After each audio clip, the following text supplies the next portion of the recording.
Қайырлы күн жандостар, қалайсыздар? Бүгін сіздерге ең керемет тақырыпты айтқалы отырмын. Армандарды орындаудың ең мықты техникасы. Және эмоциялар, сонымен қатар вибрацияның өміріміздегі маңызы зор екенін айтқым келеді. Жалпы армандарды орындаудың техникалары өте көп, оны енді талай естіген шығарсыздар, бірақ бұл техниканы сіздер естіген жоқсыздар. Себебі бұл жерде секрет ашылады. Биылғы менің 7-ші жылымда түсінген ең мықты секреттердің бірі деп айтсам болады. Армандарды орындаудың мықты тәсілі. Тек қана цифрлар ғана емес, сонымен қатар мидың жұмысы қалай жұмыс жасайды, қалай армандарға қол жеткізуге болады, сол бойынша да өте көп зерттедім. Сол бойынша сіздерге мықты бір секретті айтқым келіп отыр. Армандарды орындаудың мықты техникасы, ол білесіздер, әрине жазу керек. Біздің айтылған нәрсеміз, ойлаған нәрсеміз және жазған нәрсеміз орындалады. Енді қараңыздар, жазған арманды, мысалға сіз көп арман жаз деп айтады, кейбір кісілер, кейбір коучтар, психологтар 100 арман жаз деген сияқты. 100 арман, оны жазасың, бірақ оның ішінен реттеу керек. Ең маңыздысы сен үшін қай арман, сол армандың мысалға 10-ын қалдырсаң болады, кем дегенде 10-ын қалдырсаң болады, бірақ оның өзі біз үшін көп. Мысалға сен бір айға деп алған дұрыста, бір айға 3 арман достаточно. 3 арманды жазасын, таңертең кешке сол арманды оқып отыру керек. Күнделікті сол арманды оқып отыру керек. Ол арманды оқыған кезде жай оқымайсыздар, ол армандың оқудың уақыты бар. Міне осы жерде секрет.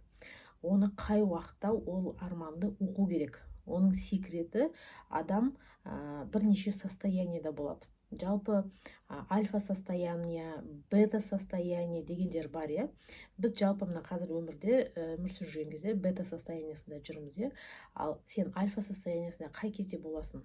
Сен енді ұйықтап бара жатқан сәтінде.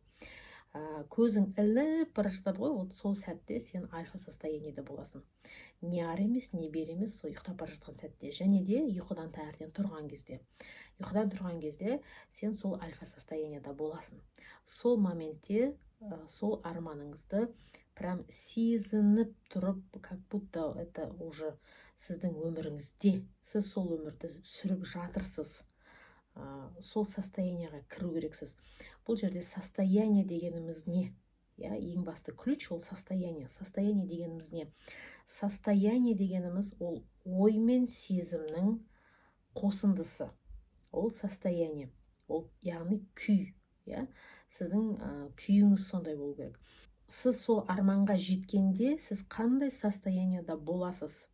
Қандай сізде сезім болады сол состоянияда болған кезде? Мысалға, қарызды жабу, состояниясы, например, арманыңыз болатын болса, сіз қарыз жапқан кезде қандай состоянияда боласыз? Мысалға, ол легкость болуы мүмкін, То есть, жаңағыдай жаптым, я это смогла деген состояние болу керек сізде. Сезінгенде не просто так визуализация жасап, жай сезінгенде емес, кәдімгі чувство болу керек. Состояние дегеніміз чувство. Ой мен чувство қосылып состояние береді. Яғни состояние уверенности алдағы өмірге, болды. Сенімділік, свобода, осындай состоянияларды сезіну керексіз. Бостандық, сенімділік, я смогла, я доказала себе, что мен оны жаптым дегендей сондай состоянияларға кіру керексіздер. Арманымызға жалпы әсер ететін не нәрсе? Ол біздің күйіміз. Яғни біздің эмоцияларымыз, Біз көбінесе адам, мысалға алатын болсақ, жаңағы қарызды алайық, сол қарызда жүрген адам, мысалға, ол қандай күйде жүреді, қандай состоянияда жүреді? Ол жаңағыдай, бұл қарызды жаба алмаймын деген қайғыру, түңілу, уайымдау, мазасыздану, қорқу состоянияларында жүреді. Осы эмоцияларды сезінеді. Жалпы адамда суицид ғылымы бойынша жаңағыдай бірнеше жағымды және жағымсыз состояниялар бар, Именно соның ішінде мен айтып кетейінші қандай состояние бар екен. Так, 1, 2, 3, 4, 5, 6, 7, 8, 9. Жалпы сюцай ғылымы бойынша адамда 9 эмоция бар. 9 эмоцияның 4-еуі жағымсыз, 4-еуі жағымды, және 1 эмоция ол бейтарап эмоция. Жағымды эмоцияға қай эмоция жатады? Жағымды эмоцияға махаббат, қуаныш, таңдану, сабыр состояниясы жағымды эмоцияларға жатады. Енді бейтарап эмоция ол батылдық. Батылдық екі түрлі болады. Және де жағымсыз эмоциялар ол қайғы, түңілу, ашу, ыза, қорқыныш. Міне осы эмоциялар. Бұл эмоцияларды біз вибрация деп те айтамыз. Вибрация дегеніміз біздің өмірімізде тікелей мына армандардың орындалуына тікелей қатысы бар.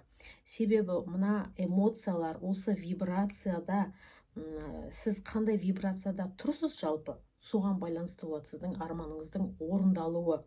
Мысалға, уровень вибрацияның өзінің уровеньдері болады.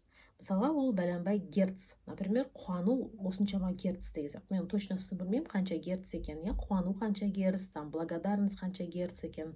Но олардың өлшем бірліктері бар. Осы вибрациялардың, осы эмоциялардың өлшем бірліктері бар.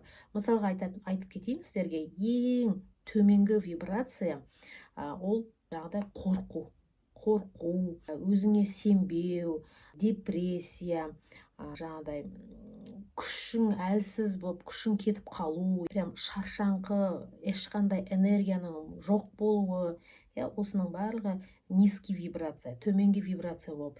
То есть сен, және де сен, например, бір нәрсеге недостойный, например, көп ақшаға сен лайық емес сияқылсың, жақсы өмірге сен лайық емес сияқылсың, ол недостойный, я недостойна этого деген, оның барлығы чувство вины, біреуге ренжу. Жалпы ренжу сіз үшін тиімсіз. Өйткені ол төменгі вибрация. Осыны күшті, четко оқып алсаңыздар, сіздер вообще ешкімге ренжімейсіздер де. Себебі жаңағыдай бұл сіз үшін тиімсіз екенін түсінесіз. Ненависть, адамдарға жек көру, ашулану, кектену, жаңағыдай біреуді өсектеу, жалость, біреуге өтірік айту, күмәндану, мазасыздану, түңілу, айтып кеткендер, соның барлығы пессимизм деген сияқты. Осының барлығы төменгі вибрация. Төменгі вибрацияда сізде армандар орындалмайды. Сіздің армандарыңыз орындалғанын қаласаңыз, вибрацияны көтеруіңіз керек. То есть герц жоғары болу керек. Жоғары герцқа қайсы жатады? Қазіргі өміріңізге шүкіршілік айту. Былай айтсаң, шүкіршілікті жаңағыдай адамдар бір керемет деп ойламайды. На самом деле шүкіршілік ол ең керемет мантра деп айтуға болады. Ең керемет жоғарғы вибрация.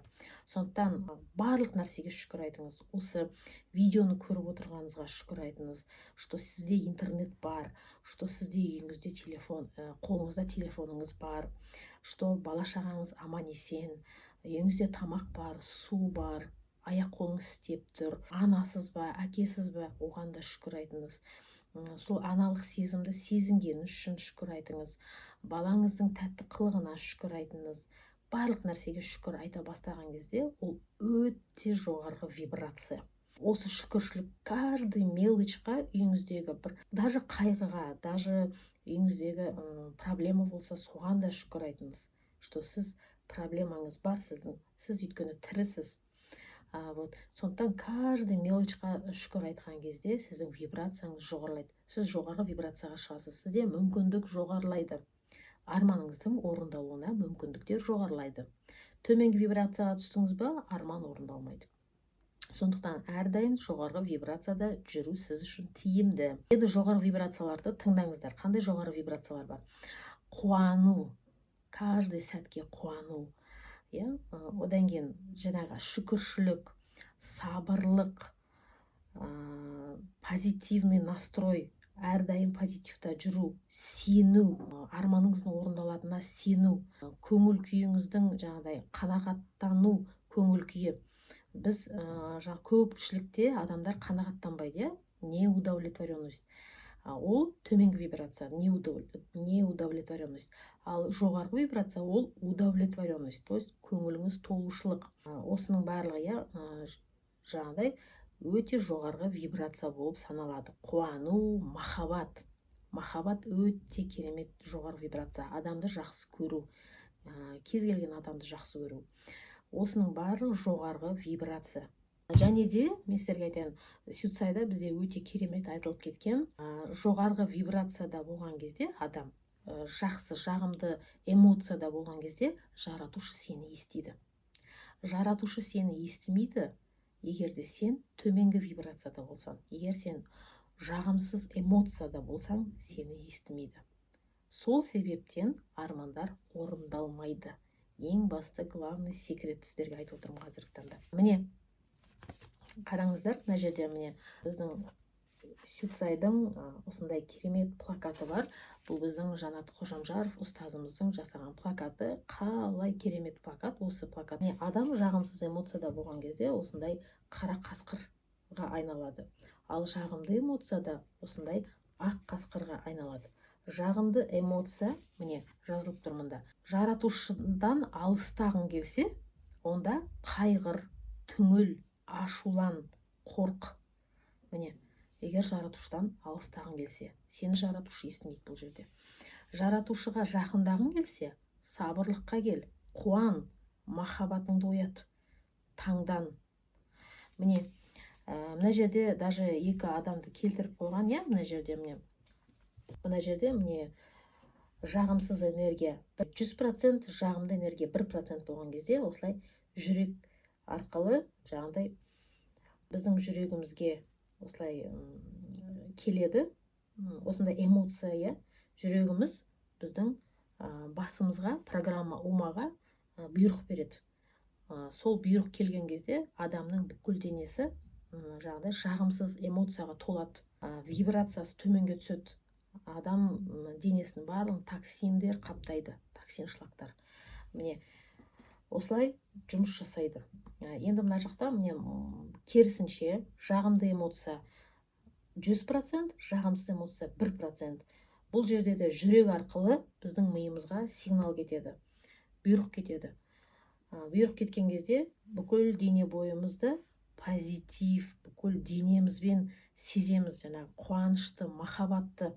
Осының барлығын және арманды орындау үшін жаңағыдай бұл эмоцияны дене сезіну керек. Ең бастысы ключ, ең басты кілт деп айтайын, осы армандарды орындаудың ең басты кілті сол состояние, сол эмоцияны, сол вибрацияны сіз денеңізбен сезіну керексіз. Дене сенсе болды. Дене сенген кезде арман орындалады. Ал жай бір айтып, аффирмация айту өте жақсы, конечно, бірақ аффирмация айтқанда дене сезінбесе, ол орындалмайды. Именно айтқан кезде дене сезіну керек. Сол состояниеге кіру керексіз ғой. Сол кезде сіздің арманыңыз міндетті түрде орындалады.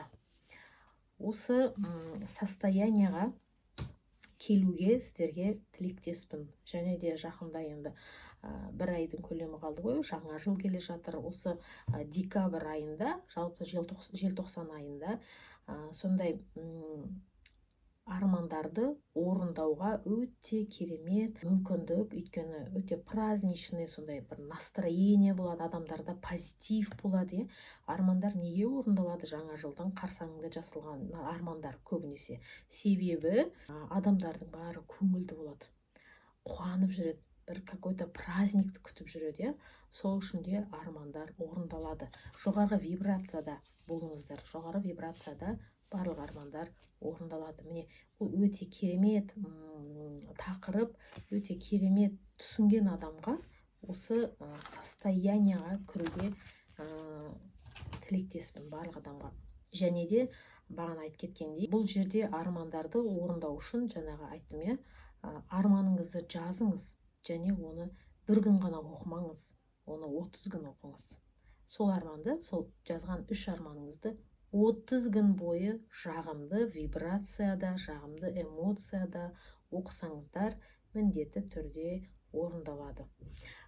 Сонымен қатар жаңағыдай осы жағымды эмоцияларға енді қалай біз шыға аламыз деген сұрақ болуы мүмкін. Иә, жағымды эмоцияға мен сезіне алмаймын, қазіргі состоянием онша емес, ішкі состоянием онша емес дейтін болсаңыз, сіздің ішкі состояниеңізді дұрыстайтын жаңағыдай позитивный өлеңдер тыңдап жүрсеңіздер болады. Мен сіздерге таңғы жүрісті кеңес беремін. Таңертең жүрген кезде энергияңыз көтеріледі. Ал энергия, барлық нәрсе энергияға келеді. Жалпы барлық армандар да энергияға келеді, жақсы энергияға. Сізде энергия болу керек. Сізге энергия тең ақша. Ақшаны қалайсыз ба, энергияны көтеріңіз. Және энергияны жай ғана көтермеңіз, оны сақтауды да үйреніңіз. Ол маңызды тақырып. Көтерудің ең басты құралы деп айтайын, ол ходьба. Ходьба жасаңыздар, таңертең 10 мың, 15 мың шаг жасаңыздар. Сол ходьба кезінде медитация тыңдасаңыздар болады. Медитация при ходьбе дегендер болады. Сондай медитация тыңдасаңыздар болады. Ол жерде, ол медитацияда шүкіршілік медитациясын тыңдасаңыздар болады. Сіздердің шүкіршіліктеріңізді, сезімдеріңізді, чувстволарыңызды оятатын, махаббатқа байланысты жаңағы медитация тыңдасаңыздар болады. Открытие сердца дейді ғой, жүректің ашылуы бойынша, жүректің ашылуы туралы медитациялар тыңдасаңыздар болады. Жаңағы жағымды эмоцияларды оятатын медитациялар тыңдау керек. Қуаныш әкелетін, сабырлыққа әкелетін, шүкіршілікке әкелетін, махаббатыңызды оятатын осындай медитацияларды тыңдаңыздар. Және де обязательно энергияны көтеру керек. Және энергияның сақтаудың жолы ол телефондарыңыздағы көп, инстаграмға, қазір әлеуметтік желіде адамдар көп отырады да. Из-за этого адамдардың барлығында энергия жоқ, шаршап жүр. Потому что энергияның барлығын әлеуметтік желідегі басқа адамдар энергияларыңызды алып қойғанда, соларды күні бойы көрем деп, ананың өмір не болып жатыр, анау не істеп жатыр, анау айлысып жатыр, анау үй алып жатыр, анау машина алып жатыр деп барлығын аңдып отырған кезде энергияңыздың барлығы соған кетіп жатыр. Фокусыңыздың бәрі сол жаққа кетіп жатыр да. Сондықтан энергияңызды шашпаңыз. Подписки бөлімдегі адамдардың барлығын азайтыңыздар. Минимум 50-ге түсіріңіздер. 50-ге 3 мыңға, 6 мың, 7 мың, 8 мың, 9 мың адамға жазылып алған адамдар бар. Оның барлығын нереально ғой, 9 мың адамның өмірін қадағалап отыру. Сондықтан бүкіл өміріңізді ол жаққа құртпаңыздар. Сонымен қатар өсек айту, өсек айту, біреуді обсуждать ету, осуждать ету, соның барлығы сіздің энергияларыңызды алып қояды. Ешкімнің өмірімен алыспаңыз, ешкімді кінәламаңыз, ешкімге ренжімеңіз. Барлығы төменгі вибрация. Оның барлығы төменгі вибрация. Сондықтан төменгі вибрацияда емес, жоғары вибрацияда жүруге кеңес беремін. Осы менің ең главный түсініктерімнің бірі. Осы менің айтқандарымды жасау арқылы армандар жазып, армандарыңызға жетіп жатсаңыздар, комментарияға армандарыңыздың орындалғаны туралы айтуды ұмытпаңыздар. Келесі видео бізде өзіңді сүю жайлы болады. Өте маңызды тақырыптардың бірі. Сондықтан да каналға тіркеліп қойыңыздар, подписаться етіп, колокольчикті басып кетіңіздер. Сау болыңыздар, келесі видеода кездескенше.